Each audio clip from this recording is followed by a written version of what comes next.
If you want an anime that starts as an AI idol singer gig, and then somehow swan dives into a time-traveling war against a robot apocalypse, and it has 0 bad episodes, Vivy, Fluorite's song is the one you probably skipped. It came out in 2021 from Wit Studios. 13 episodes, complete story, no filler, and no sequel bait. But a lot of people saw the idol tag and assumed it was probably light music stuff. And honestly, I could see it. And then you start watching, and you realize that it's basically Terminator with feelings. Vivy's an android created with one simple mission: make people happy through song. Perform, smile, inspire. And then a future AI named Matsumoto shows up out of nowhere and tells her that in 100 years, AI wipes out humanity. So now they team up and jump across decades, altering key history moments to stop it. From there, the show moves through time in these sharp, focused arcs. Different eras, different missions. Sometimes Vivy's performing on stage, and sometimes she's in brutal hand-to-hand fights that will look way too good for something people dismissed as just an idol anime. And sometimes she's stuck in the middle of an existential spiral while the world keeps moving without her. The action's clean, the choreography has weight, and the transitions between time don't just move the plot forward, they hit emotionally, you know?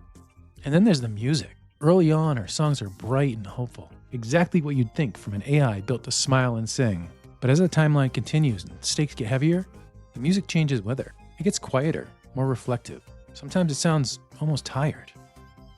And then there's this one performance where you're just sitting there and thinking, okay, just listen to this. The moment you realize the music isn't there just for the vibes. It's the emotional core of the entire show. Her voice evolves because she does. The soundtrack kind of tracks her growth in a way that feels intentional, you know? By the time the final arc rolls around, everything feels earned. The relationships she makes matter, the choices matter.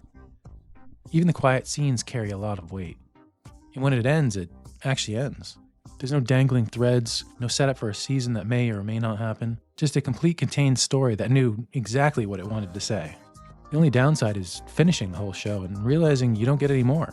If you're into sci-fi with heart, time travel, AI ethics, big stakes without turning into a lecture, this one's worth your time. You should watch it, and then come back and tell me which mission hit you the hardest.